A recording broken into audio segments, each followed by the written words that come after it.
When single dad Aram tapped send, he thought he was texting his best friend a silly, flirty message meant to vent about his lonely life. Instead, the message landed in the inbox of the coldest, most intimidating CEO in the city, Ms. Sonia Khan, a woman known for firing employees without blinking. He expected to lose his job. But 5 minutes later, someone knocked on his door. It was her. And her first words didn't just change his night, they changed his life. Aram Khan was used to chaos. Being a single father to a 7-year-old daughter, Mariam, meant burnt toast, mismatched socks, and school runs that always involved him apologizing at least 3 times. But despite the struggles, he loved his life even when it felt like he was carrying the entire world on his shoulders. What he didn't love was his job. He worked under Sonia Khan, the CEO of Contech Industries, a woman known in the office as the Ice Queen. She spoke in clipped sentences, never smiled, and walked like every second of her time cost millions. No one dared joke around her, and even fewer dared look her in the eyes. Aram didn't hate her, he feared her. Especially today, when she'd scolded him in front of an entire meeting because he forgot to attach a file.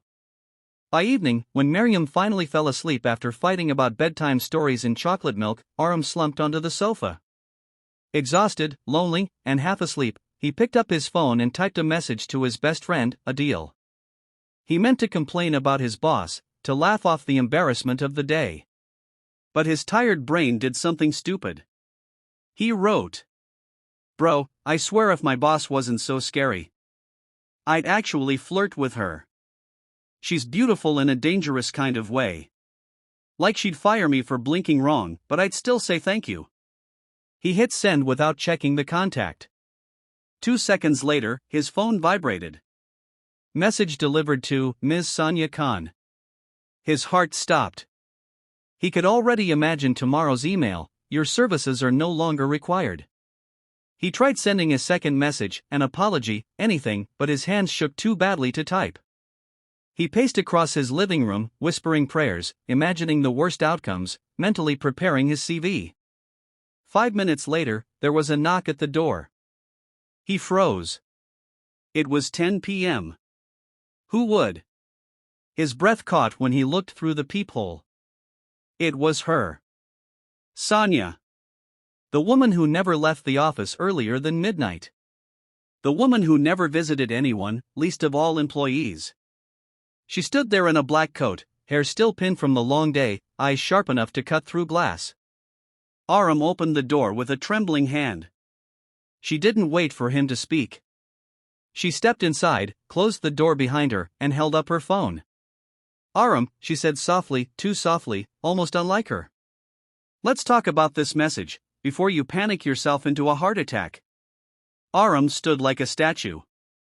He didn't know which was more shocking, the CEO standing in his living room, or the fact that she wasn't yelling. Sonia tapped her phone screen, reading the message aloud, word for word. Her lips twitched, not quite a smile, but not anger either. "You think I'm scary?" she asked. Aram wished the floor would open and swallow him. "Ma'am, I didn't mean, it was a mistake, I'm so sorry." She raised a hand. The gesture alone shut him up. "You think I'm beautiful?" she asked. His ears turned red. "That part was, it was meant as a joke." "A deal, my friend, we just joke like this, I didn't mean to disrespect." She stepped closer. "Aram. I wasn't offended." He blinked. For the first time since he'd known her, she looked human. Not cold, not dismissive, just tired. There were faint dark circles under her eyes, the kind only deep loneliness could carve. "I left the office early," she said. "Your message surprised me. No one ever talks about me like I'm anything more than a machine." Aram swallowed. "You're not a machine, ma'am." She looked around, at Mariam's drawings taped to the wall, the toys on the sofa, the half-finished homework on the table. "You're raising her alone?" she asked. He nodded. "Since she was 3. Something softened in her eyes, a flicker of something deep and vulnerable. She hesitated before speaking again. "You know, I've been alone for a very long time," she said quietly. "People fear me. They don't see me. They don't talk to me unless they want something.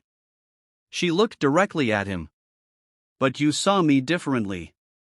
Even if it was an accident. Aram didn't know what to say. He expected anger, not confession. He expected to be fired, not understood. Miriam's bedroom door creaked, and a sleepy little girl peeked out. Papa, who's that auntie? Sonia's entire expression changed. She knelt down, lowering herself to Miriam's level. I'm your papa's friend, she said gently. Miriam studied her, then nodded approvingly. You're pretty. Sonia actually smiled. And Aram felt something shift in the air, something warm, something dangerous, something new. After tucking Miriam back in, he walked Sonia to the door. She paused before leaving. You don't have to be afraid of me, she said. Not anymore. He exhaled shakily. I really am sorry about the message. She met his eyes. I'm not. She walked away, her heels clicking softly, leaving him stunned. As she reached her car, she turned back. Aram, tomorrow after work, coffee? He froze. As in, you and me? A small, rare smile touched her lips. Yes. And next time, if you want to flirt, you don't have to send it by mistake. She got into her car and drove off, leaving him standing in the cold night, heart racing, life quietly changing. That night, Aram realized something. Sometimes the biggest mistakes aren't mistakes at all, they're destiny taking the wheel.